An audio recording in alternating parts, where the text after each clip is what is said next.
Vous êtes toujours dans Culture Média en compagnie du comédien et humoriste Arnaud Ducret pour son spectacle That's Life. Et justement, c'est la vie.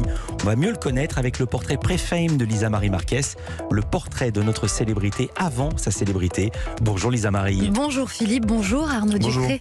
Vous savez danser, mimer, chanter, imiter et bien sûr jouer. Arnaud Ducret, vous savez tout faire. Mais comment en êtes-vous arrivé là? On va rembobiner et revenir ensemble sur ce qui vous est arrivé avant d'être célèbre. Arnaud Ducret, vous êtes né à Rouen et vous avez grandi à Petite Couronne en Normandie. Enfant, votre maman a beaucoup de mal à vous canaliser. Vous débordez d'énergie. Petit, vous lui dites, devant les affiches de films des cinémas, « Un jour, tu verras, maman, ce sera moi sur l'affiche. » En fait, c'est elle qui vous a transmis la fibre artistique. Elle qui aurait aimé intégrer le Big Bazar de Michel Fugain. Elle vous amène voir des spectacles, Vincent Lagaffe ou Pierre Palmade quand il passe en Normandie. Ah oui. Elle vous laisse aussi lui emprunter sa laque pour vous en servir de micro pour refaire les shows de Michael Jackson dans le salon. Ouais, non, puis je prenais la laque, c'est des bonbons dorés, la de L'Oréal, et la marque, pardon, mais voilà, et je faisais comme si je recevais un Oscar. Je disais, voilà, je prenais la bombe comme c'était doré, j'assimilais ça à un César et un Oscar, et je faisais un discours. Arnaud Ducret, très tôt, vous vous mettez à imiter ce que vous observez ou entendez. L'une de vos premières imitations, c'est la voix de Kit, la voiture futuriste de la série K2000. Ah ouais. Je rêvais d'avoir cette voiture. Un jour je me l'achèterai. C'est vrai? Ouais, je pense qu'un jour je me l'achèterai. Elle sera dans mon garage, mais j'aurai K2000. Voilà, ce sera mon rêve de gosse. Vous pouvez nous la faire, la voiture? Le bruit? Non, c'est le bruit, c'est avec la porte. Puis quand elle passait, ça faisait voilà.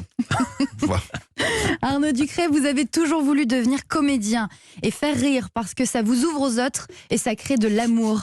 Le comédien qui vous donne envie de faire de la scène, c'est Albert Dupontel, que vous découvrez à la télévision dans ses sketchs, notamment celui de Rambo. Vous réalisez qu'on peut faire des imitations sur scène et en vivre. Ouais. À l'école, vous n'êtes pas un bon élève et vous êtes un peu ingérable. Vous passez votre temps à... On s'y attendait pas du tout. Pas du tout. En le voyant. Étonnant. Je tombe de ma chaise.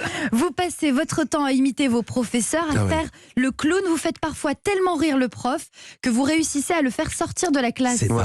C'est ma prof de français qui me disait un jour que en fait elle me disait Arnaud, tu arrêtes. Et en fait, comme je lui expliquais ou que j'imitais tout d'un coup ce que je venais de faire et tout, donc elle riait et donc elle me disait bon, elle ne me sortait pas en tout cas moi de la classe, mais elle s'est tapé elle riait. J'ai réussi. Vous finissez par vous faire renvoyer du collège public. Vous entrez dans un collège privé où la directrice vous incite à faire du théâtre.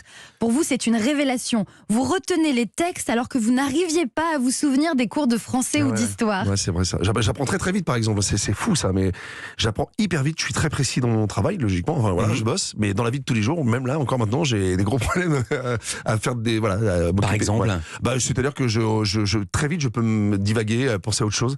Et donc, ma femme me regarde en me disant, tu m'écoutes pas là? Hein, pardon? Si. Ouais, je me fais disputer. À la fin de l'année, vous faites un spectacle avec le groupe de théâtre et la directrice dit devant tout le monde « Retenez bien Arnaud Ducret, il aura une grande carrière. » Et ce n'est pas tout. La fille que vous aviez draguée toute l'année sans succès vient vous parler à la fin du spectacle. Ouais. Et ça, c'est la classe. Ça, c'était beau. Je me rappelle toujours, on était devant l'école et elle me regarde et j'étais la petite star de la journée parce que j'avais fait des trucs, ça avait beaucoup fait rire. Et puis elle me regarde, elle me fait « Tu fais quoi toi cet été ?» Et là, je me suis dit « Waouh, je vais faire ce métier. Wow. » Voilà. Plus faire le métier que partir l'été avec la fille. Ouais, non, mais c'est que je me suis dit, ah ouais, d'accord, donc tout d'un coup, je deviens intéressant. Adolescent, votre sœur vous pousse à rejoindre sa troupe de comédie musicale. Vous intégrez donc le Broadway Gospel Group de Sotteville-les-Rouen. Ouais. Sotteville-les-Rouen. Sotteville-les-Rouen, ouais. Et vous devenez choriste. Vous apprenez à vous servir de votre voix et à danser. Vous répétez dans le préau d'une école, vous chantez dans des maisons de retraite. Et avec la troupe, vous accompagnez la chanteuse Jean Manson sur scène. Et vous faites à ses côtés votre première télé en tant que choriste. Avec le groupe de gospel, vous êtes aussi soliste. Puis Arnaud Ducret, vous partez poursuivre votre rêve à Paris.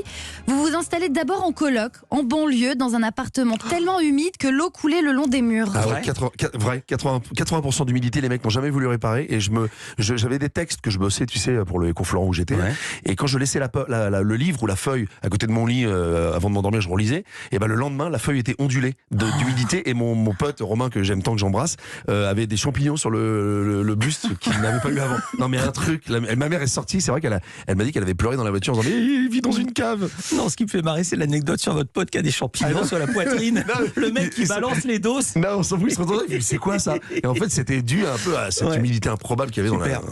Super la coloc avec Arnaud Ducret.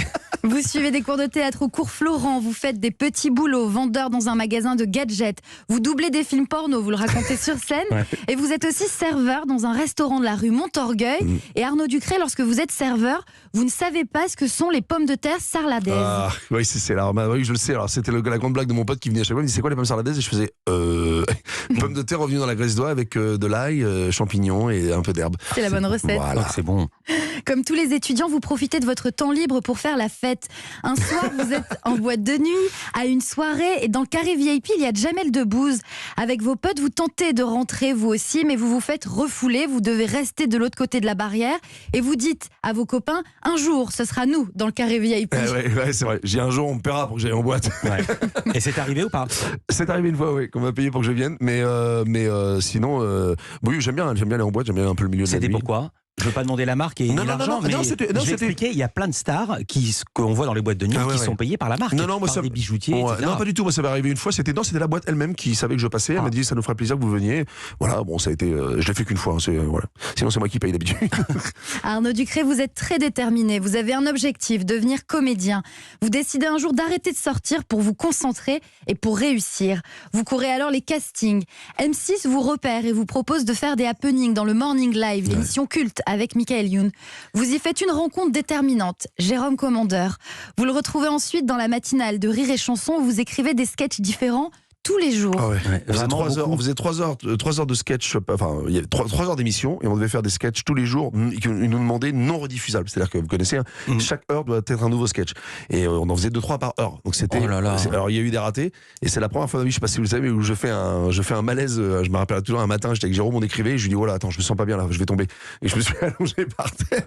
Parce qu'on était en surmenage total, mais on bossait. Par contre, j'ai rencontré Jean-Claude, n'importe quoi. Jérôme, pardon, n'importe quoi. Jérôme, que j'aime tant. Et ça m'a tellement apporté. Vous apparaissez dans le nouveau Caméra Café où vous reprenez le rôle de Jean-Claude Convenant. D'où le Jean-Claude. Voilà. Vous décrochez des seconds rôles. En parallèle, vous écrivez votre premier spectacle, votre premier one-man show que vous commencez à jouer dans une salle de 22 places. Ah ouais, 22 places avec la loge, s'appelle. La petite loge d'ailleurs, je crois.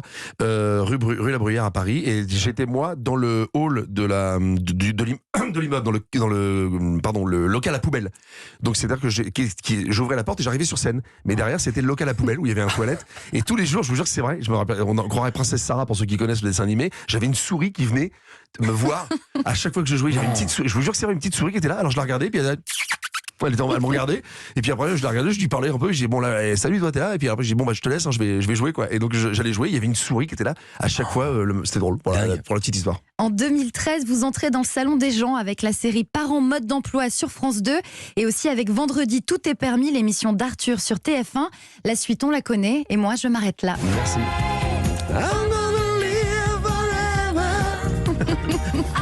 C'est Arnaud Ducré qui nous fait Maria Carré. C'est Maria Carré, Fame. Non, pas du tout. Bah non, Fame. C'est Irène Cara, je me trompe. Mais non, Fame, c'est la comédie musicale. Oui, ça je le savais, mais la personne qui chante, c'est Irène Cara. Ah oui, et pas Maria Carré. Pas Maria Carré, non. Mais j'avais quand même les consonnes, j'avais pas les voyelles. Merci beaucoup. Merci Lisa Marie. Merci beaucoup. On se retrouve demain, Arnaud Ducré. On se retrouve dans quelques instants. On marque une courte pause dans Culture Média.